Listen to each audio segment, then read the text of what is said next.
Olá pessoal, sejam bem-vindos ao canal Entre Linhas. É o momento de nós explorarmos os assuntos que estão nas entrelinhas da lição da Escola Sabatina. E neste vídeo nós estamos gravando, não será ao vivo, não será por live devido aos nossos compromissos locais. Então nós vamos gravar aqui, trazer aqui algumas entrelinhas para que vocês possam participar na sala aí na Escola Sabatina, aprendendo um pouco mais como a gente tem aprendido na preparação desse material. O que nós vamos trazer aqui? Na 11ª lição vem trazendo o título-chave como Famílias de Fé. Então, como é de costume, nós vamos pegar aqui, dentro da linha da lição, isso é importante que vocês entendam, dentro da linha da lição, nós estamos pegando aqui, por exemplo, família. Quais são as palavras em hebraico que montam a família? E, pictograficamente falando, quais são os símbolos hebraicos que montam essa palavra família, ou as palavras que montam a palavra família? Vocês vão ver quanto de significado é interessante, né, existe nessas montagens das letras hebraicas, que é onde o Pentateuco, onde você tem lá a Torá, né, escrita, né, com essas letras. E aí você vê como que as lições divinas elas ficam impregnadas na mente assim, de alguém que é desde criança alfabetizado em hebraico e com as lições de um Deus que guiou esse povo. Nós vamos também falar sobre a questão da cultura. Cultura, né, Ricardo? É a palavra-chave, é a linha dessa lição dessa semana, é a palavra cultura. Então nós vamos aproveitar a palavra cultura e vamos tentar verificar em hebraico como se monta essa palavra cultura, quais são os significados de cultura em hebraico. Vamos falar também sobre a questão do pai, né, já que pai, depois a gente vê lá, né, tem nas lições aqui como que funciona a questão do rumo à família de fé, sustentando a família nos tempos de mudanças. Então, e pai está relacionado com a família. Vamos ver também aqui Israel e a origem e a relação de Israel com toda essa linha sobre a família. E também, né, aproveitando, nós temos mais algumas coisas aqui sobre Atos 10, do lençol, Abraão, Sara, as mulheres em Esdra, Salomão e muito mais que nós preparamos para você. Então fiquem ligados, espero que vocês gostem do material que nós estamos preparando, lembrando que é um material auxiliar, né, para que você possa adquirir um pouco mais de pensamentos, de conteúdo para passar a sua lição aí durante o sábado ou estudar a sua lição na sua classe, beleza? Então não dispensa o estudo da linha da lição e demais outros estudos que nós temos aí disponíveis. Nós usamos aqui, né, esse guia, para quem não é adventista, nós temos um guia aqui que nos direciona o estudo diário, ok? Antes de nós chamarmos a vinheta, fica já, né, o aviso aí para você sempre se inscrever no canal, deixar um joinha e acionar o sininho, né? Nós estamos vendo que nós temos bastante inscritos, mas poucas pessoas são notificadas dos novos vídeos e conseguem daí assistir o vídeo, às vezes passa batido. Então não se esqueça de deixar o seu sininho bem acionado lá. E também não se esqueça de comentar e participar aí da vida ativa do canal, beleza? Então chama a vinheta e vamos dar o início às entrelinhas.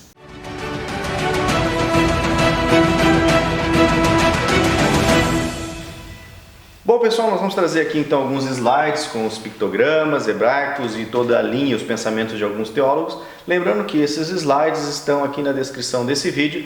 Está também na descrição desse vídeo o link para você entrar no grupo do WhatsApp Família Entre Linhas 1 ou Família Entre Linhas 2. Né? Um que tiver vaga aí, entre e faça parte dessas discussões. Há semanas que o grupo vale bastante a pena, né, Ricardo? O pessoal tem discutido coisas, feito questionamentos, o pessoal troca um material muito intensivo. E infelizmente, Família Entre Linhas 2 também está trocando muito material, já deixou de ser um grupo light, né? Então, quem sabe a gente cria um Família 3 ou a gente vai para o Telegram, né, pessoal? Bom, vamos lá então começar aqui o estudo das entrelinhas, famílias de fé. Primeira coisa que a gente vai começar é pelo verso áureo, né, onde nós vamos ver aqui o sentido de Hebreus 12, versos 1 e 2. Vamos lá, gente. Lição 11, famílias de fé. Lúcio, dá uma lida pra gente na versão do verso para memorizar, do guia aqui, na né? versão do guia da lição. Portanto, aí tem umas reticências que houve um corte, né? Corramos com perseverança a carreira que nos está proposta, olhando firmemente para o autor e consumador da fé, Jesus, o qual, em troca da alegria que lhe estava proposta, suportou a cruz, não fazendo caso da ignomínia, e está assentado à destra do trono de Deus. Bom, como aqui o Entre Linhas, a gente já tem uma entrelinha aqui, portanto, daqui entrelinha, As né? entrelinhas, Então vamos buscar essa entrelinha aqui, agora leia o verso inteiro, Lúcio. Portanto, também nós, uma vez que estamos rodeados por tão grande nuvem de testemunhas, livremo-nos de tudo que nos atrapalha e do pecado que nos envolve, e aí sim, e corramos com perseverança a corrida que nos é proposta, tendo os olhos fitos em Jesus, autor e consumador de nossa fé. Ele, pela alegria que lhe fora proposta, suportou a cruz, desprezando a vergonha, e assentou-se à direita do trono de Deus. Isso, gente. Nós vamos falar hoje sobre ou a destra do trono de Deus, né? Não vamos falar muito sobre isso daqui, porque não é pertinente na lição, não é? Precisaríamos de 1 hora para falar sobre esse a destra. Até porque a gente discutiu isso lá em Apocalipse, na lição de Apocalipse, né? Também. Como que ele está sentado no trono, que ele é o trono, ele está... Porque dependendo da tradução, ele é a própria destra de Deus, mas tudo bem. Isso é uma outra história. Gente, a lição de hoje, nessa primeira leva, nós vamos falar de fé, nós vamos falar de família.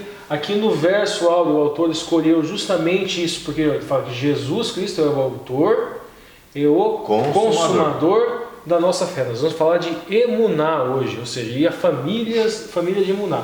Antes disso, o Lúcio vai ler aqui a citação de Joseph Benson sobre Hebreus 12:1. Dá uma lida lá, Lúcio. Então, Hebreus 12:1 diz assim: por um negrito, mas retórico figura o apóstolo no início deste capítulo, representa os patriarcas, juízes, reis, profetas e justos, cuja fé ele havia celebrado no capítulo anterior, depois de ter terminado seus próprios trabalhos, combates e sofrimentos com honra,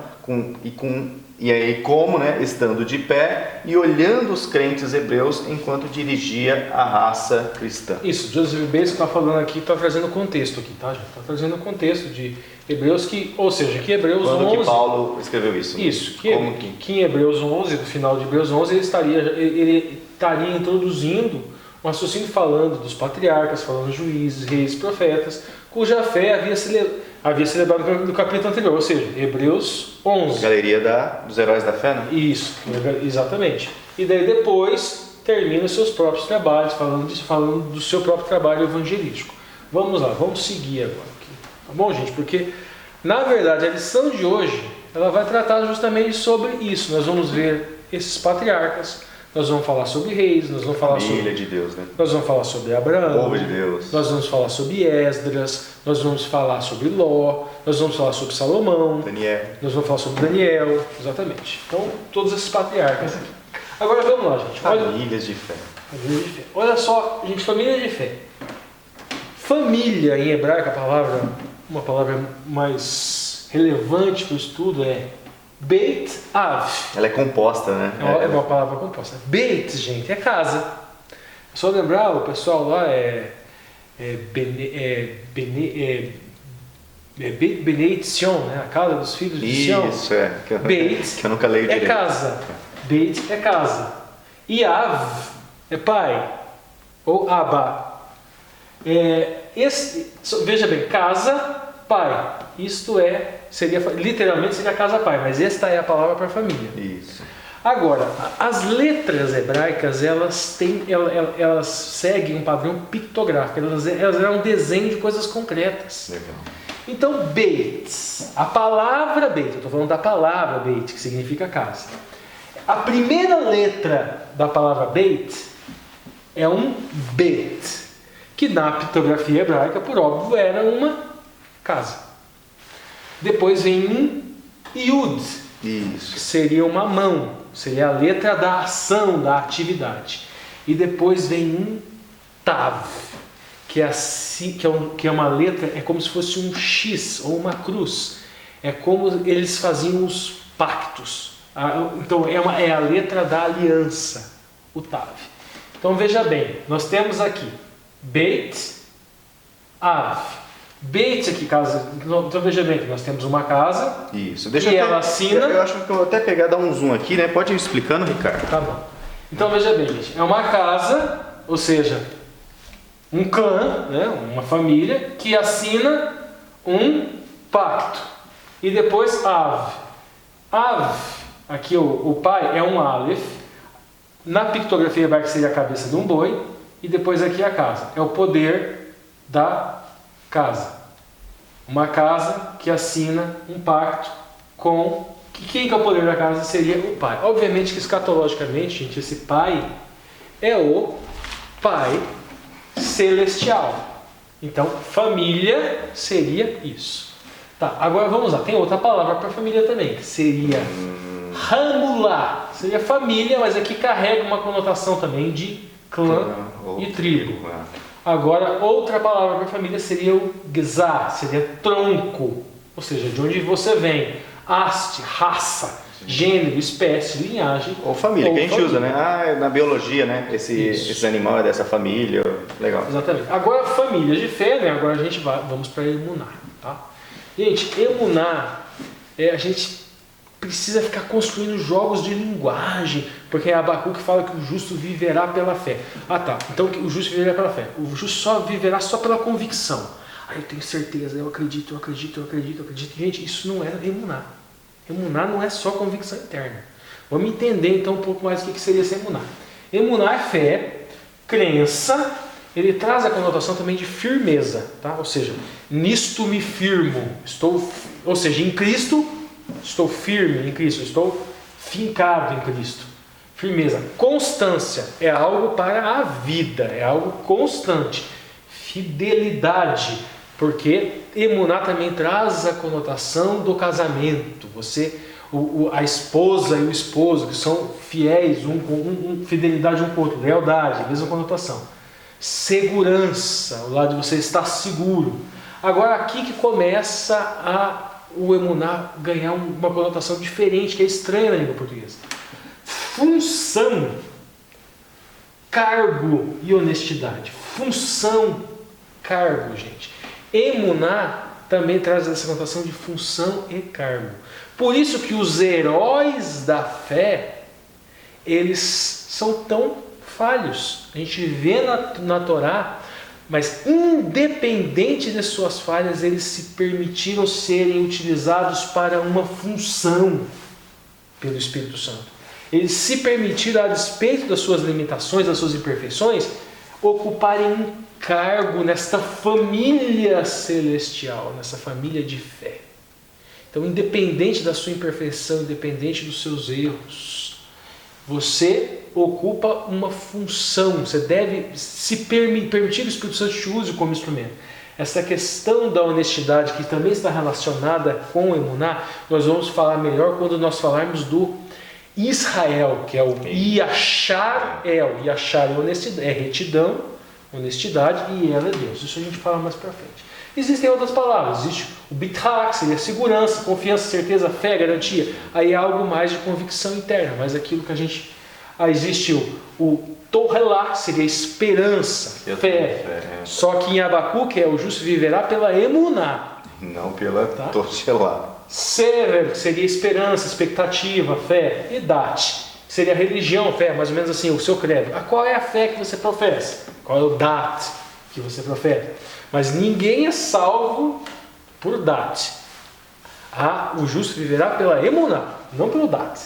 Certo? Então, legal. Avançando aqui, agora mais para o tema central de sábado, onde fala muito sobre a questão da cultura. Não importa em que estágio da vida estejamos, nem o que temos passado ou o que enfrentaremos adiante, o fato é que vivemos em um contexto cultural. E isso influencia na nossa vida, influencia na pregação do Evangelho. Isso, vamos lá. Eu trouxe aqui primeiro a noção hebraica de cultura, depois eu trouxe uma noção antropológica de cultura, que é a clássica Edward P. Taylor, né, que existem outras, mas eu trouxe a hebraica e a antropológica. Vamos lá. Primeiro a questão hebraica. Existe uma palavra que ela tem que em hebraico que é cultura, o nível só significa cultura, que seria o isso, só impressa aqui. Que seria o tarbutut, que seria cultura. Ela vem da raiz de tarbut, que seria cultura, civilização, desenvolvimento, melhora, cortesia, polidez ou comportamento. Mas a pictografia hebraica de cultura é que é muito interessante e que traz para a gente o conceito do que seria cultura para eles. E até escatologicamente a gente pode construir alguma coisa assim espiritualmente nesse sentido. Veja bem, Tarbut é um Tav.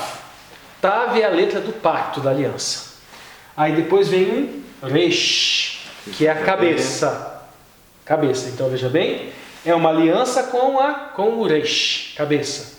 Então, quem é o Resh, escatologicamente? Quem é a cabeça? Quem que é a cabeça? Os evangelhos dizem que a cabeça é Cristo. Então, veja bem, Então, essa cultura é um pacto com o Mashiach, ou seja, com a cabeça, com o Yeshua. Depois aqui nós temos a casa, e a casa que seria o Bet, o Yud que seria uma mão, e o Tav de novo que seria um pacto. Então nós temos aqui nessas duas letras uma aliança da cabeça, e nessas três letras nós temos uma aliança da casa. É o esposo, que é o Resh, que é Cristo, e um pacto com a igreja, que é a casa. Ou seja, é o pacto do Criador com a criatura. É um pacto do Redentor com aquele que foi redimido. Isso seria cultura, isso seria Tarbut. Que é o que é passado de geração em geração, né? Que a cultura é passada dentro da família, Sim. dentro de uma tribo, dentro de um povo. Ou seja, a cultura judaica é um acordo do Israel com o Mashiach, do Criador com a criatura. Isto é a cultura judaica. Então vocês estão falando que o judeu hereditário, eu não tenho sangue judeu. Gente, nós vamos explicar melhor o que seria ser Israel, que se utiliza para facilitar, para ficar mais fácil, utiliza aquela questão Israel espiritual. Mas não precisa disso. Mas para facilitar, vamos entender isso. Que essa cultura cristã também é Tarbut. Cultura cristã, seja você judeu por hereditariedade, ou seja você gentil. Porque já vou adiantando... Os galhos enxertados na videira. Sim, né? os galhos, já vou adiantando que o Israel é composto por os chamados, dependendo do jogo de linguagem, judeus ou gentios. Tá? Então vamos lá. Um detalhe interessante que eu trouxe aqui, gente, que o pessoal fala que judeu é meio dinheirista, né? Cultura, Tarbut. Agora, Tarbit também significa juro, lucro, usura ou cultura. É só, a única coisa que troca são os sinais pictográficos. Existem outras palavras também para cultura, mas aí ela vai carregar uma outra conotação. Seria o Haskalah, que seria a cultura no sentido de conhecimento, inteligência, educação, civilização, conhecimentos gerais. Agora o Lúcio vai ler para a gente o conceito de cultura, conceito antropológico. Dá uma lida lá, Lúcio, Edward B. Taylor. Todo aquele complexo que inclui o conhecimento, as crenças, a arte, a moral, a lei, os costumes e todos os outros hábitos e capacidades adquiridos pelo homem como um membro da sociedade. Isso é cultura. Você veja que está mais atrelado aqui a ciência, a educação, a inteligência. Ao Haskalah, né? Que seria a cultura no sentido de inteligência e conhecimento. Mas esse é o conceito antropológico. Isso vai permear toda a lição, gente. Cultura. Vamos lá, vamos para o próximo slide. Legal. Antes de permear a cultura, só para a gente pegar aqui um comentário de Ellen White sobre essa relação e sobre o que é falado no sábado, embasado nos escritos aqui. Meditação Matinal de 1959, página 278, diz assim: todos podem ver que há na família uma influência em atividade, a qual afeta os filhos e que o Deus de Abraão está com eles. Se os lares dos professos cristãos tivessem um molde religioso correto, exerceriam uma poderosa influência para o bem, seriam na verdade a luz do mundo. Então falando sobre essa questão da família e da cultura familiar, porque a gente tem perdido muito dessa cultura nossa. É uma cultura saudável, a cultura do culto ao pôr do sol, a cultura dos cultos diários, de manhã, de tarde ou de noite, tudo isso são coisas que faz parte da cultura cristã. E o que é cultural a gente faz, né? Hoje, né, nós estamos gravando esse vídeo aqui, já está meio no tempo mesmo de junho, então hoje está todo mundo preparando as festas juninas, né? Por que é festa junina? Por que o povo se veste de tal? Isso é cultura do povo brasileiro, lá do pessoal da roça, que o pessoal começa a comemorar. Então assim, o povo cristão e o povo hebreu, né, tinha suas culturas. E o legal que eu reforço aqui é que toda essa cultura tinha uma seta grande dizendo: vocês são filhos do Deus Altíssimo, vocês têm aliança, vocês, né? Ou seja, toda a cultura era direcionada a essa criação. Aliança da casa com a cabeça. Aliança da casa com a cabeça, ou seja, por isso aliança que, da igreja com Cristo. Por isso que até hoje a gente conhece essa mensagem, porque Deus realmente né, inculcou nos seus filhos em toda a sua cultura. Agora a gente vai para domingo, né? Retenha o que é bom. E aí temos Atos 10, 1, 2. Na cidade de Cesareia morava um homem chamado Cornélio, centurião da corte chamada Itálica. Era piedoso e junto com todos os da sua família pertencia ao grupo dos tementes a Deus.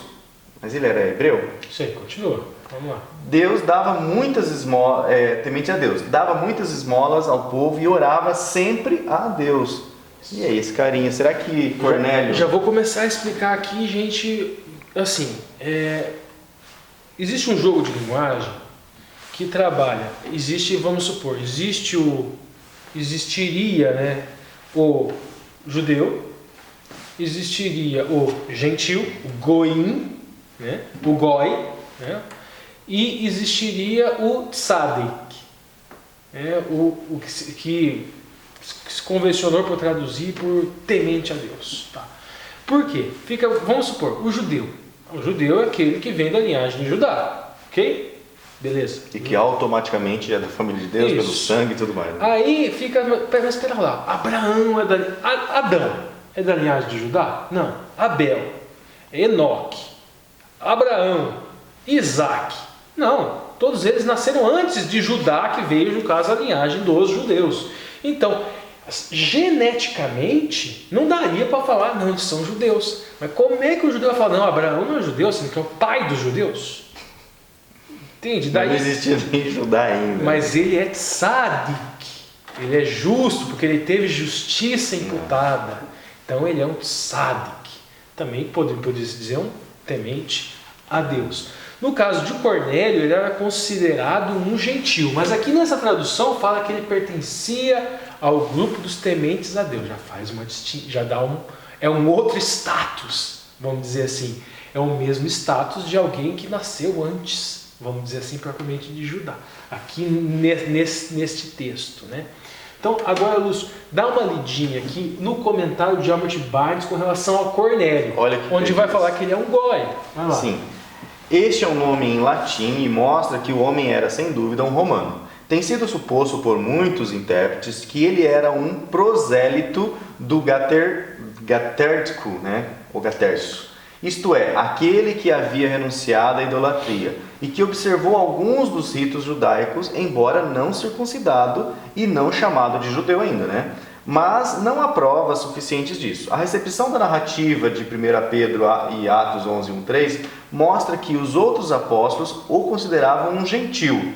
Em Atos 10, 28, Pedro, evidentemente, considera-o como um estrangeiro, aquele que não em nenhum sentido se estima ser um judeu. E em Atos 11 é expressamente dito que os gentios, né, tinha recebido a palavra de Deus, evidentemente aludindo a Cornélio. Então, para vocês entenderem melhor, gente, aqui em Atos 10:1 o chama de temente a Deus. Mas em outras passagens do livro de Atos, o classifica como um goim, como um gentil, um estrangeiro, porque ele era romano. O que é o proselitismo, gente? O prosélito, ele passava por um processo de conversão ao judaísmo. Nesse processo de conversão ao judaísmo, ele precisaria ser circuncidado. E ele era batizado, ele passava pelo Tevla. Ele passava por vários processos de imersão e quando ele emergia, ele passava, antes disso, o Sinedrim, ele iria analisar a situação daquele sujeito para ver se ele era, vamos dizer assim, digno de ser um judeu, se ele tinha uma vida condizente. O proselitismo era algo assim, um tanto quanto mais difícil do que devia. Sabe? E Cristo vinha quebrar um pouco com isso, porque bastava para ser considerado, e dentro da doutrina que foi ensinada no Velho Testamento, e o apóstolo Paulo resgata, ter emuná. O gentil, ele tendo emuná no Mashiach, já pertencia a essa família.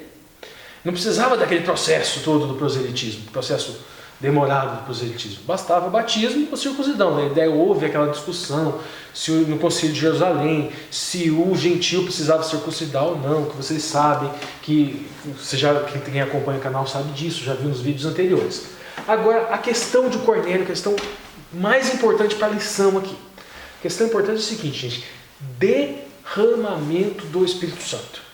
A gente tem lá em Joel uma profecia, e essa profecia, o cumprimento dela, ainda sequer acabou, mas já começou. Porque lá em Joel fala, os seus filhos profetizarão, e terão visões, coisa e tal. E isto Pedro falou, não, no Pentecostes se cumpre parte da profecia de Joel, mas tem outros fenômenos lá na profecia de Joel, que em algum deles aconteceram em 1798, por exemplo, e outros ainda não aconteceram, mas tudo bem. Não vamos explicar, quando a gente já explicou lá no Apocalipse sobre isso, mas vamos continuar, que é importante para a lição dessa semana. Tá, o derramamento do Espírito Santo do Pentecostes. Mas no Pentecostes, cumpre-se a profecia de Joel, Pedro fala isso, mas o derramamento do Espírito Santo é sobre judeus no sentido genético, vamos dizer assim. E ao dom de línguas, para que aquelas pessoas que estavam na festa da peregrinação ali, viessem, ouvissem cada um em sua língua, e quando voltassem após a peregrinação para suas casas, levassem o Evangelho. Essa era a função do derramamento do Espírito Santo no Pentecostes. Ocorre que agora Deus, por milagres, assim, por sonhos, coisa e tal, aproxima Cornélio de Pedro. E nesse sonho é revelado que aquela profecia de Joel também se aplica a Goim, ao Goi, ao gentil, porque Pedro chega lá naquela casa e o Espírito Santo é derramado sobre os gentios. Ele vê aquilo acontecendo. E ao sonho do lençol com coisas imundas, e no sonho fala, Pedro mata e come. Não há porque se falar que aquele sonho do lençol com aquelas carnes imundas está falando que liberou comer as carnes imundas. Por quê? Porque você segue o texto de Atos, você vai ver a interpretação que o próprio Pedro dá para o sonho. Então você não precisa criar a interpretação, é só você seguir o texto e ler. Ok? Então esta é a questão aqui no caso de Cornélio. Reter o que é bom. Por que o autor da lição colocou Cornélio aqui, gente? Porque existem questões aqui de culturas diferentes. E o que Cornélio fez, gente? Cornélio era um goi. Cornélio era romano. Entretanto, com certeza reteve aquilo que era da cultura de Pedro, que ele identificou aquilo como sendo bom, e bom para ele, e bom para a sua família, e aí ele acatou a cultura de Pedro, que era uma cultura estranha para ele, ele assinou, assim como Pedro assinou aquele acordo com o cabeça, com o Tarbut na cultura cristã. Vem de o cabeça assina e a casa assina. Cornélio fez isso, Cornélio assinou também e aceitou essa cultura como sendo boa para ele e para sua família. É interessante, né? Porque Ellen White também comenta sobre essa questão de você distinguir as pessoas. Ela fala assim, quão cuidadosamente agiu o Senhor para vencer o preconceito contra os gentios, que tão firmemente se fixara na mente de Pedro pela sua educação judaica, né? Então assim, eu quero trazer isso agora, Ricardo, um pouquinho para nós, porque às vezes está tão impregnado na nossa cultura adventista, né? Que como que são as coisas e tudo mais, que quando chega uma pessoa diferente ou praticando algumas coisas ainda da cultura antiga, nós tendemos a comportar-nos como Pedro. E os judaizantes. Porque fala assim, não, eu nasci na igreja, eu sempre fui, né, sempre segui os 10 mandamentos, sou vegetariano, sempre fiz tudo, né? Aí chega uma pessoa, um Cornélio da vida, né? Aí, não, nossa, que pessoa mais imunda, que pessoa mais... Um reles temente a Deus. Exatamente, um reles temente a Deus. Então é isso que acho que essa lição, né, quer trazer pra gente, ou seja, que essas pessoas também não têm a sua troca de cultura, assim como eu passei, né? Eu me batizei com 24 anos de idade. Então, assim, eu tive uma troca de cultura muito grande. Também tive que reter o que era bom na cultura adventista e descartar o que era ruim na minha antiga cultura, adquirida pelos familiares.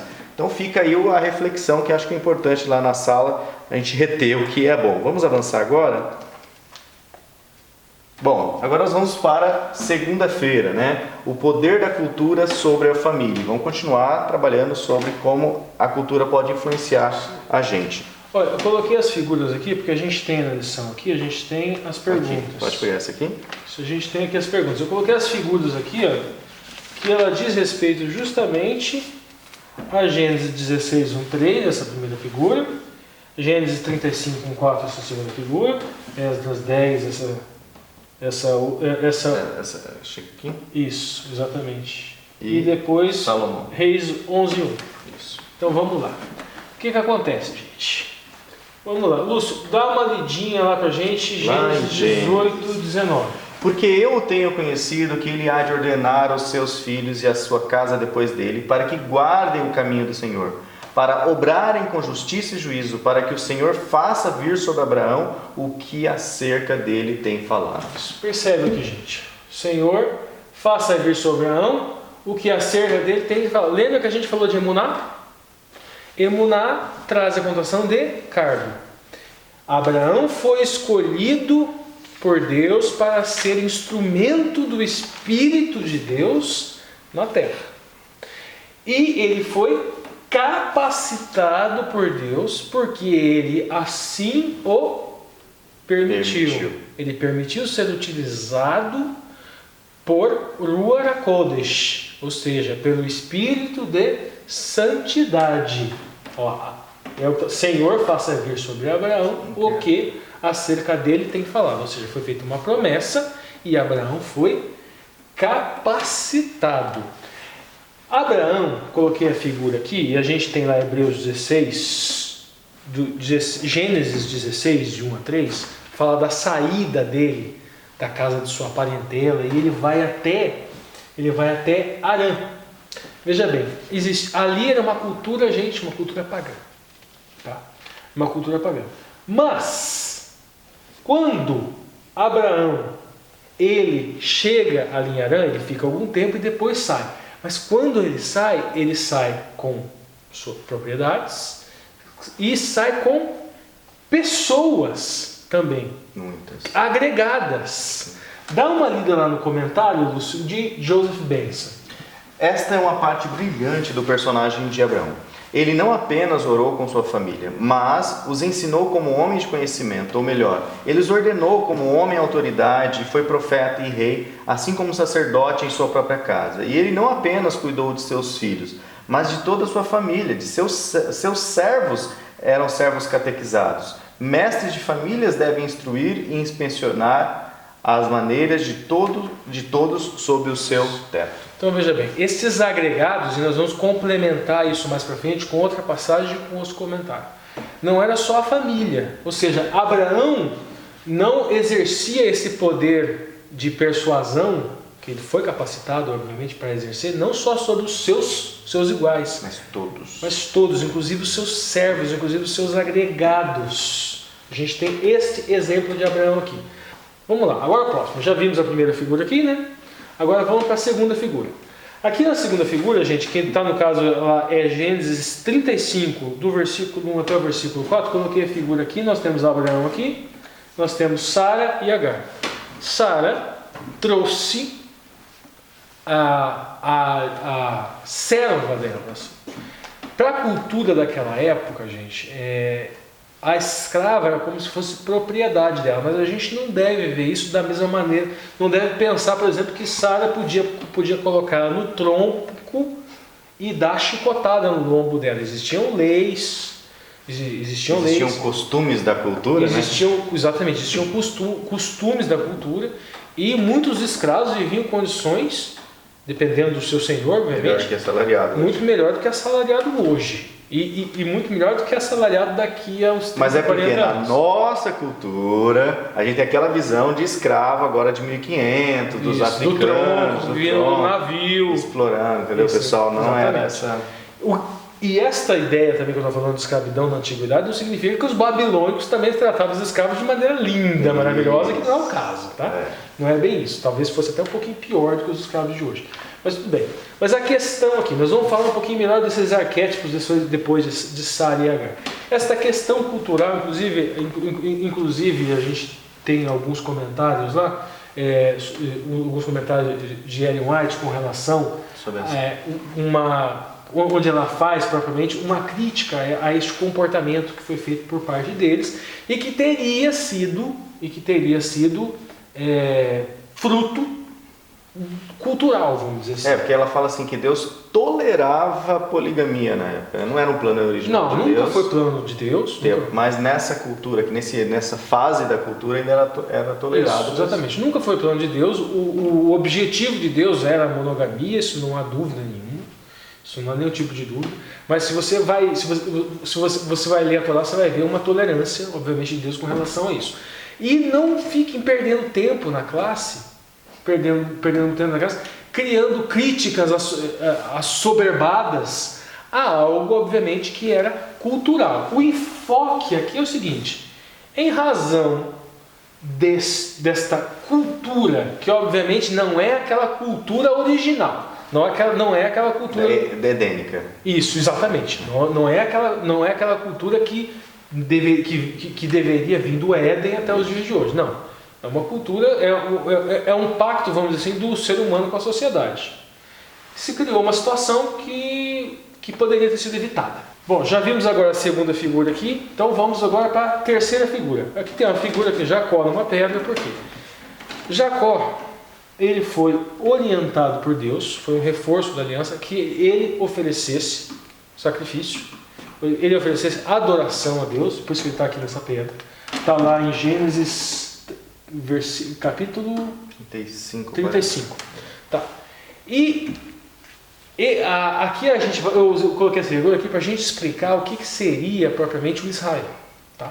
Jacó, este é o nome de nascimento dele, Yaakov, que é uma espécie de um verbo que é difícil achar um correspondente na língua portuguesa, porque é como se você fosse transformar o calcanhar num verbo. É calcanharzar. É para simbolizar que ele veio depois de Esaú, que pego pelo calcanhar. O Yaakov, você faz um trocadilho com Yaqueb. Esaú fez esse trocadilho com o nome dele, porque isso é trapaça, né? Então ele fez um trocadilho com o nome de Jacó com a trapaça. Esaú, a gente encontra isso na Torá. Mas um ponto relevante aqui: o nome dele foi mudado para Israel. Yashar-El. Yashar é retidão, e El é Deus. Ok, gente, então quem é o Israel? O Israel é o da linhagem de Jacó? Não, gente, o Israel é o que faz o que Jacó fez. A mudança de nome veio de Deus. Deus muda o nome. Shem em hebraico é nome, mas também é reputação, fama. Então Deus muda a reputação. E agora qual é a reputação dele? Antes a reputação dele era de trapaceiro. O trocadilho que Esaú fez com Yaakov, Yaquev.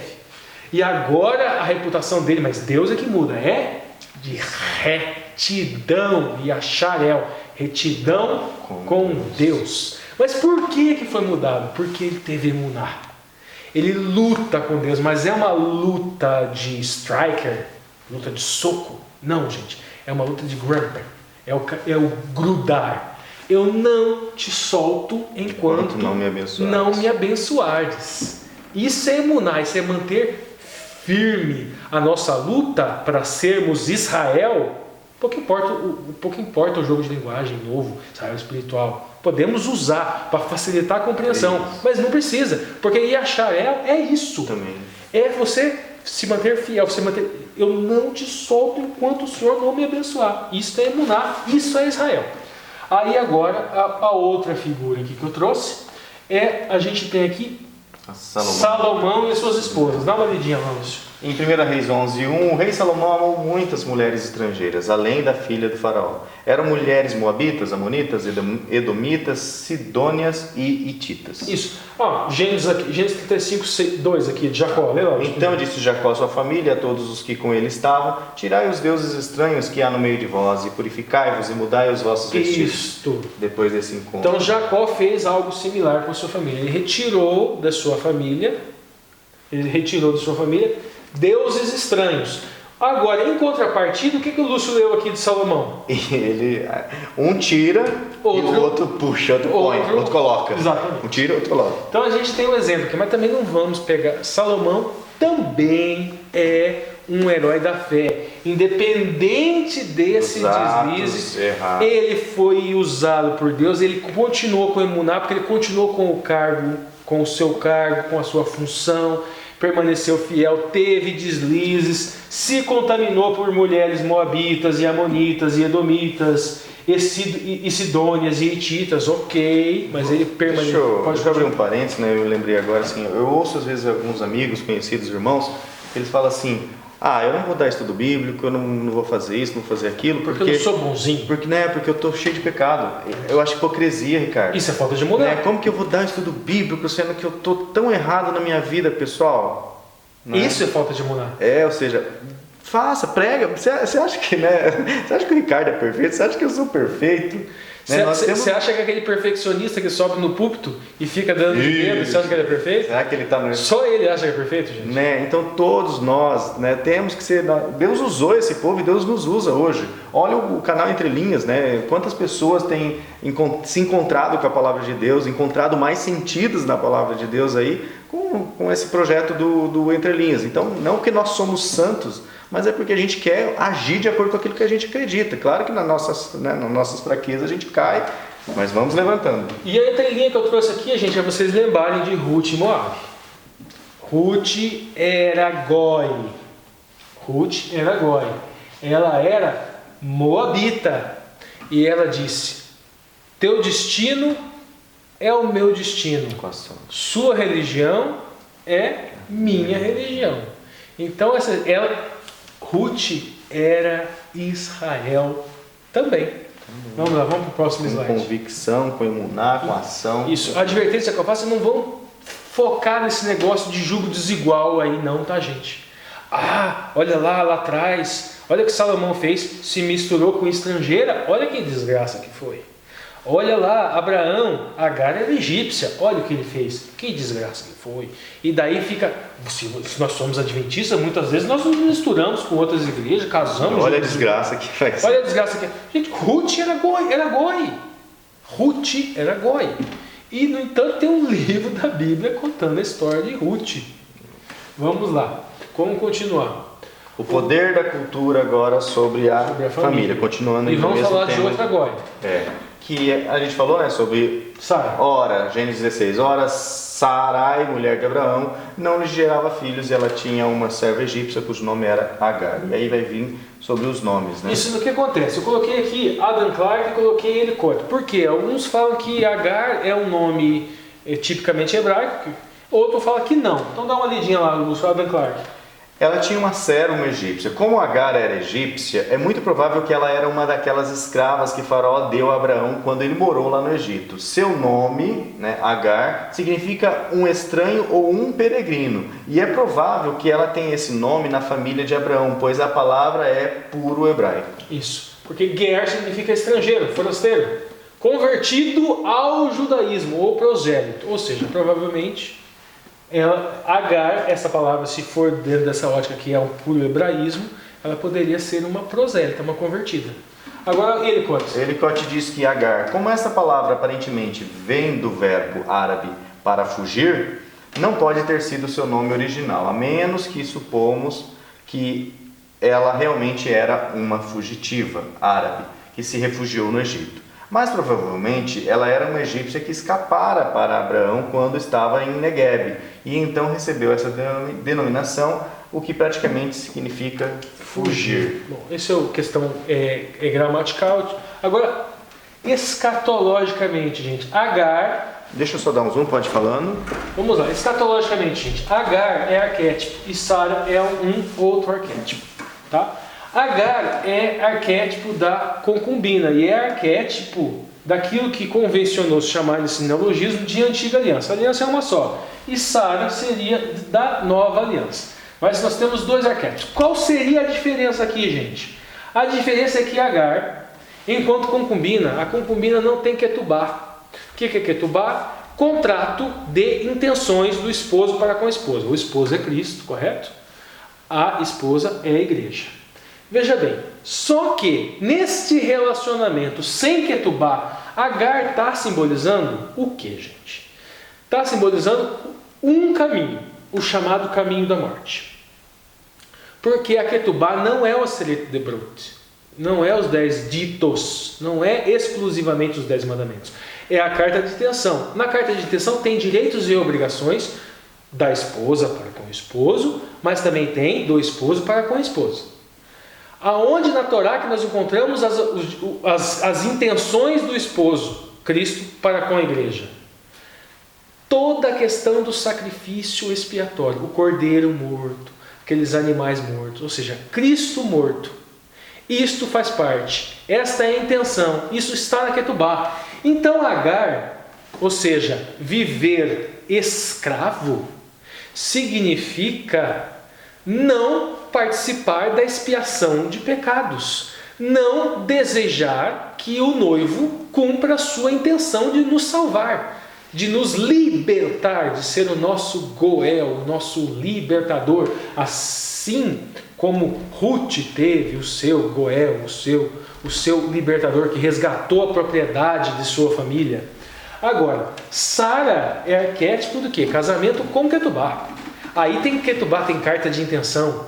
Aí tem a lei no sentido de a questão, aquilo que nós chamamos de, nesse neologismo moderno, de lei moral. E tem a lei cerimonial, que simboliza o sacrifício de Cristo. Aquilo que Cristo faz por nós e aquilo que nós fazemos, tentamos fazer por gratidão. Obediência à lei moral. Então, esse é Sara. Esta é aquilo que convencionou se chamar de nova aliança. Mas a aliança, na verdade, ela é uma só. E tem 2 arquétipos para demonstrar as 2 facetas dessa aliança. Legal, né, pessoal? Uma que leva à vida, outra que leva à morte. Uma que leva à escravidão, outra que leva à liberdade. Ainda na segunda-feira, né, sobre o poder da cultura sobre a família, né, tem o texto de Esdras, que o autor da lição coloca na linha. Esdras 10:10 diz assim: então se levantou Esdras e o sacerdote disse: vós tendes transgredido e casastes com mulheres estranhas, multiplicando o delito de Israel.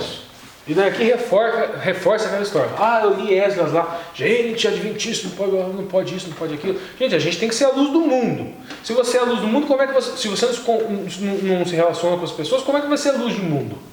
E aqui fala de casamento com mulheres estranhas. Vocês vão perder tempo falando de julgo desigual, quando na verdade a mensagem maior é outra. Coloquei aqui palavra, vai Homer.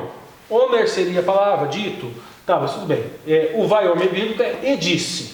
Daí o alhen, que vem de alá, que significa insultar. Atem, vocês. Daí o mealeten, que vem de malé, que significa subida, elevação.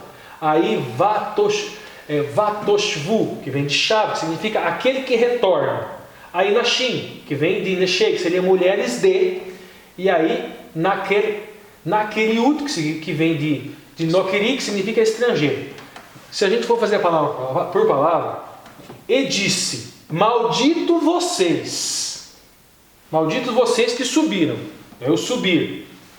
Retornaram arrependidos. Aí os acréscimos. Subiram, malditos vocês que subiram, retornaram arrependidos por causa de mulheres estrangeiras ou por causa de mulheres estranhas. Cadê o casamento aqui? Então, palavra por palavra, coloquei aqui palavra por palavra. Malditos vocês que subiram, retornaram com mulheres estranhas. O problema, gente, é que aqui não houve proselitismo. Aqui houve um proselitismo invertido. Isso, e esse é o risco, né? A gente está falando aqui que o foco não é jogo desigual, mas esse é o risco quando você... né, porque você que tem que ser a luz do mundo, você não tem que pegar a escuridão do mundo. Então, saiba... Então, veja bem, eles subiram, voltaram arrependidos porque pegaram mulheres estranhas. A questão é, Abraão, gente, Abraão no caso, a gente não leu lá que os prosélitos que andavam com ele, a gente não viu lá no caso, no próprio Jacó, com a sua casa e os servos que vieram junto, também havia ali proselitismo também ali em Jacó. E o que eles fizeram? Eles não permitiram que acontecesse nessa história de Esdras. Esdras, nós estamos aonde, gente? Cativeiro babilônico. Agora vamos dar um salto na linha do tempo e continuar a lição. Vamos para a próxima slide que a gente vai dar um salto. Agora nós vamos para terça-feira. Terça-feira e vamos lá. Sustentando a família no tempo de mudança. Vamos lá, sustentando a família no tempo de mudança. Agora nós vamos falar sobre Gênesis 12 ainda, falando Abraão. sobre Sara, né? Vai lá. E Abraão. Tomou Abraão a Sara, sua mulher, e a Ló, filho de seus irmãos, e a toda a sua fazenda que haviam adquirido, e as almas que lhes acrescentaram em Harã. E saíram para irem à terra de Canaã, e vieram à terra de Canaã. Aquilo que a gente adiantou. Almas Que estavam com que ele, que lhe acrescentaram. Isso, almas que haviam acrescentado. Olha, veja bem, almas aqui, nefesh, Pessoas, indivíduos. acha que assor, fazer, realizar ou nomear. Essa expressão aqui, assor, nomear, é o que dá a conotação de posse. Se você deu nome, você tem domínio, assim como Adão deu nome aos animais, que ele tinha domínio, por isso. Agora veja bem, gente. Elicote vai trazer um comentário sobre essas almas que ele tinha nomeado, ou essas almas que eles tinham conseguido. Lê lá, Lúcio. Ele diz assim... Hebraico, né? Teve filho. Oquelos, né, e os intérpretes judeus explicam isso de prosélitos e pessoas a quem se converteram na fé em um Deus. Talvez provavelmente seja da companhia de Abraão, mas a maioria eram de seus dependentes e escravos, né, como diz lá em Gênesis 14:14. Embora a palavra escravo sugira uma relação muito diferente para nós do que o que existia entre Abraão e a sua casa, como a gente falou, né? Seus descendentes foram certamente incorporados à nação israelita e temos testemunhos diretos de que Abraão deu-lhes um treinamento religioso cuidadoso, de 18:10. Assim, as tradições judaicas registram um fato e, ao reconhecer a casa de Abraão como prosélitos, admitem sua reivindicação de incorporação à raça. A raça judaica. Mas, obviamente, que dentro da ótica do Yashar El. Então, vamos continuar agora aqui? Então, só reforçando, ou seja, sejamos que nem Abraão, ou seja, tragamos pessoas, né, mas essas pessoas... que elas sigam a nossa cultura e não que a gente seja contaminado isso. com a E cultura tudo deles. isso ele fez isso na transição, gente, indo para Canaã. Vamos lá, vamos seguir isso. Ainda, né, na terça-feira, sustentando a família no tempo de mudança, Daniel, né, vem agora o tema de Daniel. E o chefe dos eunucos lhe pôs outros nomes a saber. Ó, a troca de nome de novo, né? De nome. A Daniel pôs o nome de Beltesazar, ao de Ananias, o de Sadraque, de Misael Mesaque, o de Azarias, o de Abidnego. Isso. Isso aqui agora é antes de Esdras, mas vamos lá. E Esther depois.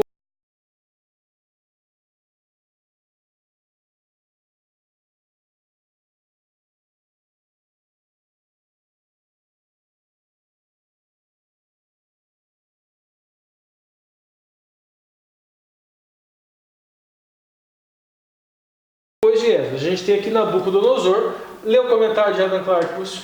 A quem o príncipe dos eunucos dava nomes, né? Essa mudança de nomes, Calmette observa corretamente, era uma marca de domínio e autoridade. Era costume dos senhores impor novos nomes aos seus escravos, e os governantes, muitas vezes em seu trono ascendente, assumiram um nome diferente do que tinham antes de subir nesse trono, né? Agora... Elicote, ele vai falar de Hadassah. Vamos falar um pouquinho disso aqui, gente, mudança de nome. Aqui nós temos 3 exemplos aqui na lição. A gente tem Abraão, Sara, Deus mudou o nome. Isso. A gente tem Abraão e Sara. E a gente tem Jacó, que é o exemplo que a gente trouxe. Assim, Deus é que muda o nome. Deus muda a reputação. Deus muda a fama. Muda o caráter. Agora, Esther. Esther, um pouquinho diferente. Dá uma olhadinha lá no comentário sobre Hadassah, Esther.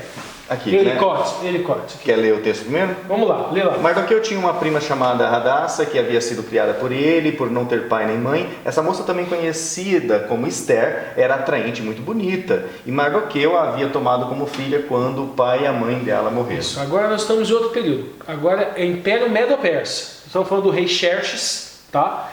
E esse rei Xerxes, ele procurava uma esposa e o povo jejuma, gente. Porque estava um período de muita perseguição para esse povo.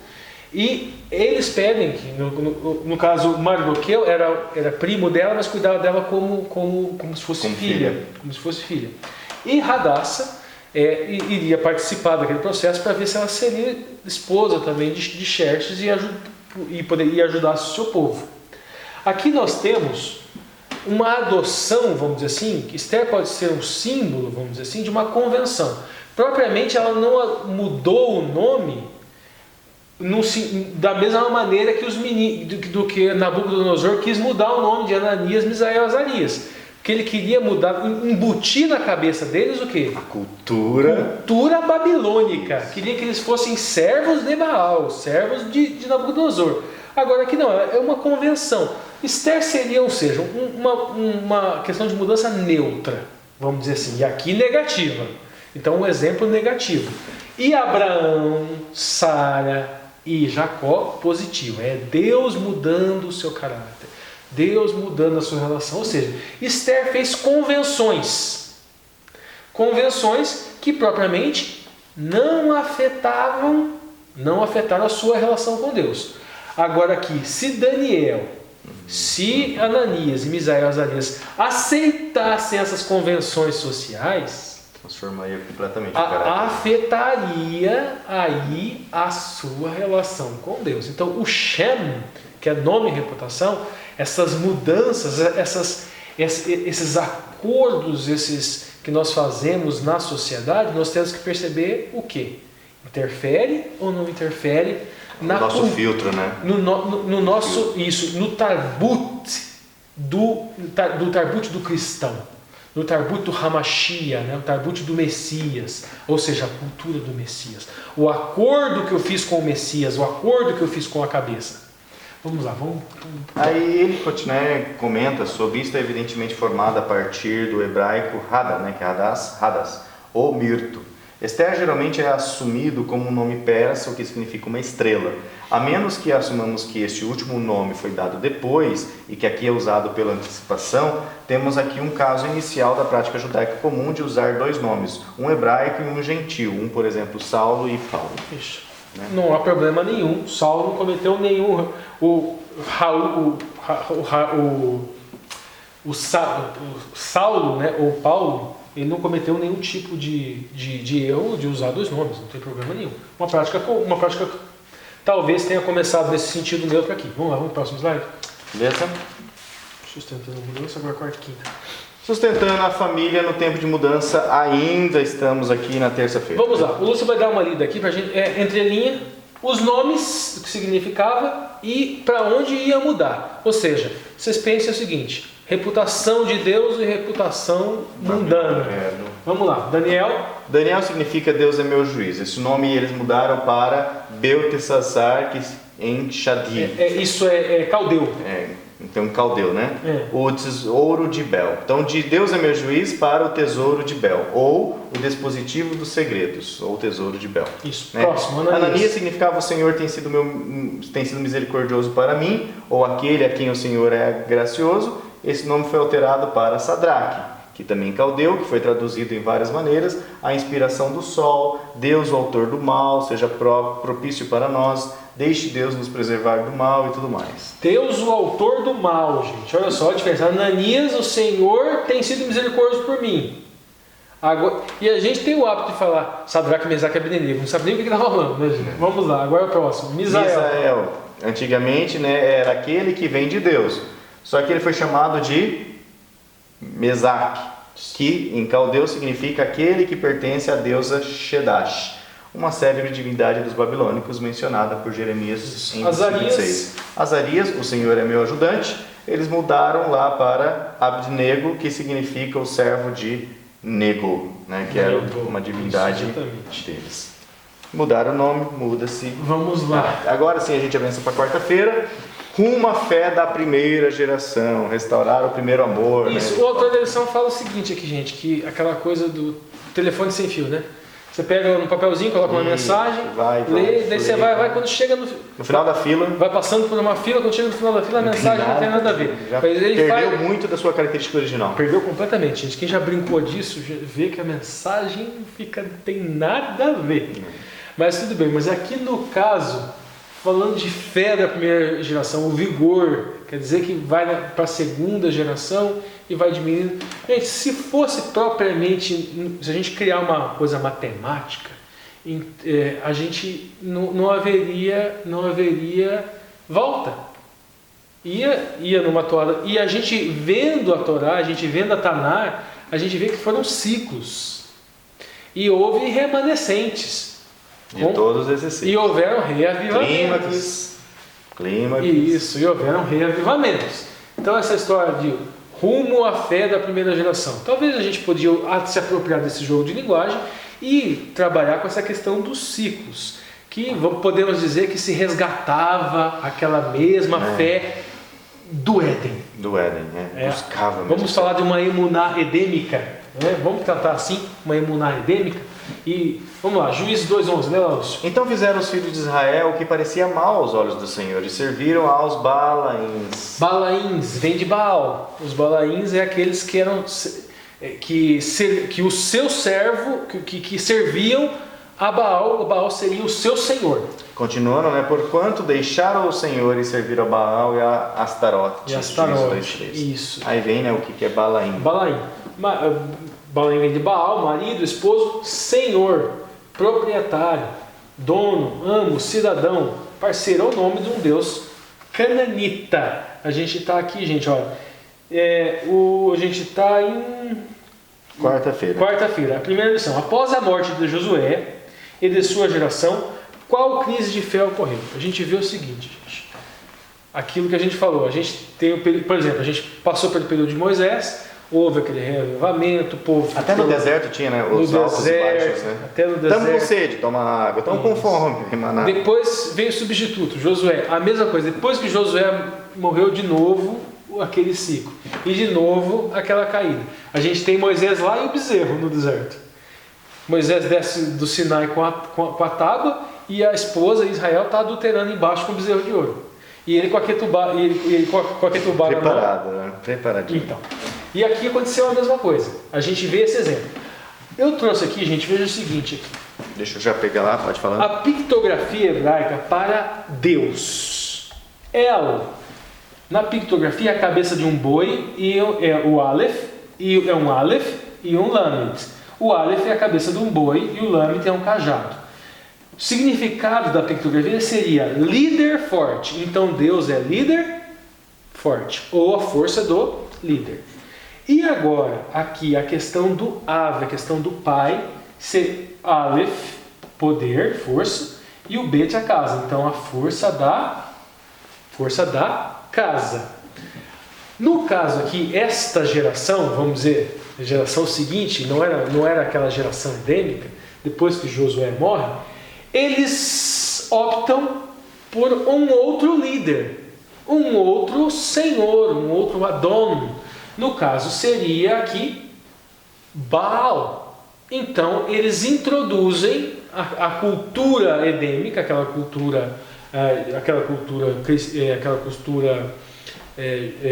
de Israel, uma outra força. Vamos para o próximo slide lá.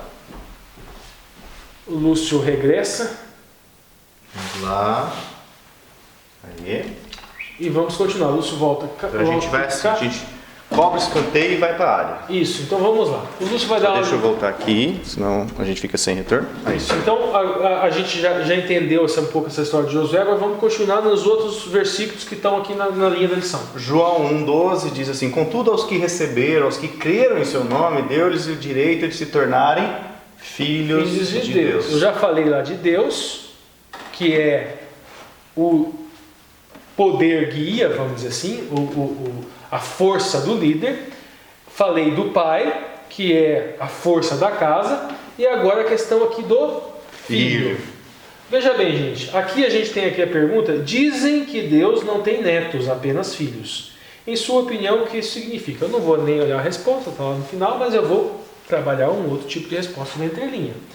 A questão aqui de por que não tem avô. Existe, a Torá tem filtros, e cada personagem é um arquétipo, onde toda doutrina passa pelos filtros dos arquétipos. A gente doutrina sobre Deus, o Pai. Você tem que passar pelo filtro, pelo arquétipo da história de Abraão. E Abraão, então qualquer questão de Deus, o Pai, doutrinária, passa por esse filtro. Aí agora, Deus, o Filho, no caso, o Messias, Isaac. A igreja, Rebeca. Tem que passar por Rebeca. E os enviados dos apóstolos, o Shalia, Eliezer. Então, quando nós somos chamados de filhos por adoção, É a mesma coisa de sermos chamados de apóstolos, sermos chamados de enviados. Individualmente nós somos filhos de Deus por adoção. Nós somos apóstolos, Xalias. O primeiro Xalia foi Eliezer, que foi buscar a esposa para Isaac. Ou seja, individualmente, quem tem emuná, o cargo, a função dele é buscar pessoas, ou seja, aproximar esses dois indivíduos no casamento, igreja e Cristo. Ou seja, trazer mais pessoas para a igreja. E coletivamente, então, toda a doutrina eclesiástica, toda a doutrina clérica com relação à igreja tem que passar pelo arquétipo Rebeca. Então, nesse sentido, não há propriamente essa conotação de avô, porque o arquétipo não foi construído assim. Agora, apenas curiosidade pictográfica, eu coloquei a figura de Eliezer buscando aqui, sendo o Xalia casamenteiro. Avô, Sav, veja bem, gente, é a deixa eu lá pegar, só. O Samer é uma letra que significa uma mão que segura o cajado, é a letra do apoio, e o Bet é a casa. Então, o avô é o quê? É o apoio da casa. O pai, Abba, é o poder, força da casa, e o filho Ben é a semente da casa. É a atividade da casa, porque Nun também é atividade da vida. Então é a atividade da vida que a gente encontra na casa. Casa, legal. Este é o Ben. E nós temos dois Bens. Nós temos o unigênito, ou seja, a atividade da vida da casa, ou seja, da criação, está no unigênito do pai. O filho unigênito. Mas tem os filhos de adoção que também exercem o Nun, que seria a atividade da vida, também são a semente, devem brotar. Devem brotar como? Mas nós somos adotivos. A nossa atividade, ou seja, a nossa semente é levar o evangelho e aproximar e possibilitar esse casamento. Vamos lá, vamos. Legal. E o próximo slide agora, o último slide dessa lição. Mensageiros do século 21. Desafio, hein? A questão aqui que eu trouxe, mensageiros do século 21, é: será que o evangelho, gente, o evangelho de Jesus, ele está só no Novo Testamento? Ou já estava no Velho? Lê lá, Lúcio, Isaías 52:7. Quão suaves são sobre os montes os pés dos que anunciam as boas novas. E evangelho é boa nova. Que faz ouvir a paz, que anuncia o bem, que faz ouvir a salvação, que diz a Sião, o teu Deus reina. E adivinha, gente, qual a palavra hebraica que foi utilizada aqui em Isaías 52:5 para a salvação? Yeshua. O nome do nosso Mashiach, o nome do nosso Messias é Yeshua. Ocorre o quê? Ao passar do tempo, né, gente? Por exemplo, Josué é também Yehoshua. E Yeshua seria um diminutivo aramaico, porque houve também evolução da língua. Então, pós-cativeiro, houveram modificações. Então, Josué é de uma grafia antes de cativeiro. Então, tem uma pequena diferença de letras. Pequena diferença. Agora, a palavra salvação é Yeshua. E Yeshua, o nome de Jesus, deriva dessa palavra salvação e deriva também do nome de Yehoshua, que é, no caso, Josué. Significa Yahweh salva. Agora vamos lá. A questão aqui, gente. Bizer é anunciar, notificar, informar, proclamar ou dar notícias. E aqui, Reshimia seria avisar, anunciar, proclamar, declarar em alta voz, fazer ouvir, chamar. Alerta mesmo. Isso. Mas nós temos 3 pontos aqui deste evangelho que a gente encontra em Isaías. Primeiro ponto, gente, é uma boa nova. Qual era a boa nova que existia lá atrás? Existem 2 caminhos. Existe o caminho da vida e existe o caminho da morte. O caminho da vida é através do Messias, que ainda não veio, mas virá. O caminho da morte não é através do Messias, não é através do sacrifício expiatório. É através de tentar obedecer à lei para ser salvo. Agora, existe também uma boa nova aqui do Shalom, boa nova da paz, da integralidade. Essa boa nova da paz é comunhão. Viver uma vida em santidade é viver uma vida tentando obedecer à lei por gratidão, e isso é que nos trará integralidade, paz, shalom, e o anúncio do bem, tov, yetzer hará, natureza mal, yetzer hará, tov, natureza boa. Então também existe um anúncio de regresso àquela natureza edêmica, onde o homem tinha apenas yetzer hatov, formação boa. Agora as passagens que estão na linha da lição, Lúcio, dá uma olhadinha lá pra gente. Aí Mateus 28:5 diz assim: mas o anjo respondendo disse às mulheres: não tenhais medo, pois eu sei que buscai a Jesus que foi crucificado. Ele não está aqui, porque já ressuscitou, como havia dito. Vinde e vede o lugar onde o Senhor jazia. E tem outra passagem, que João 3. Porque Deus tanto amou o mundo que deu seu Filho unigênito para que todo aquele que nele crer não pereça, mas tenha vida eterna. E Romanos 1,16, não me envergonho do Evangelho, porque é o poder de Deus para a salvação de todo aquele que crê, primeiro do judeu, depois do grego. Do gentil. Isso mesmo. Então veja bem, gente, última coisa só para a gente. Então este Evangelho, gente, do século 21, ele é um evangelho, boas novas, mas ele também é um evangelho de boa nova, ou seja, misericórdia de Cristo, Cristo salva dos pecados, mas ele também é um evangelho de paz, integralidade, paz, de shalom, e também é um evangelho de Jesus, de salvação, de Yoshua.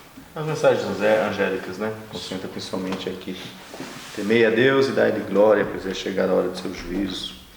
Bom, eu queria encerrar aqui só com uma meditação aqui de Obreiros Evangélicos, página 27 e 28, que Ellen White comenta assim: Cristo anseia por estender o seu domínio a todo o espírito humano. Ele anseia que o mundo inteiro se entregue e deixe as obras de Cristo e deixe essa cultura de Deus divina tomar posse dela, né? São palavras minhas agora. Voltando a Ellen White: anela imprimir sua imagem e caráter em toda a alma. É isso que Deus deseja. Quando ele estava na terra, ansiava por simpatia e cooperação, para que seu reino se pudesse estender e abranger o mundo inteiro. Essa terra é a possessão por ele comprada, e ele quer que os homens sejam livres e puros e santos. Hebreus 12:2 diz: pelo gozo que lhe estava proposto, suportou a cruz, desprezando a afronta. Os gentios lhe serão dados como herança, e as extremidades da terra como sua possessão. O trabalho da sua alma ele verá e ficará satisfeito. Isaías 53:11. Bom, pessoal, acho que esse é o foco, né? Ou seja, esse foco é mostrar para todos que Deus deseja sim ter uma família de fé, uma família de pessoas nesse mundo que acreditam que Jesus vai voltar, e quando ele voltar nós estaremos lá aqui de braços abertos para recebê-lo, para que ele nos leve para morar com ele no céu durante o milênio, e depois a gente discutir a escatologia disso tudo, ok, pessoal? Não se esqueça, pessoal, vai dar 1h10 quase essa lição, então hashtag fui até o fim. Comenta aqui embaixo, você que é perseverante, a gente acompanha os gráficos lá no YouTube, isso, né? Curte, compartilha para que o algoritmo do YouTube esteja indicando mais esse vídeo. Exatamente. Se o algoritmo mudou de novo. E está mudando, eles ficam mudando toda hora. Então, o importante é que mais pessoas entrem em contato com esse vídeo, quem sabe seja útil para você, seja útil para um amigo seu, para entrar em contato com esses assuntos. Ok, pessoal?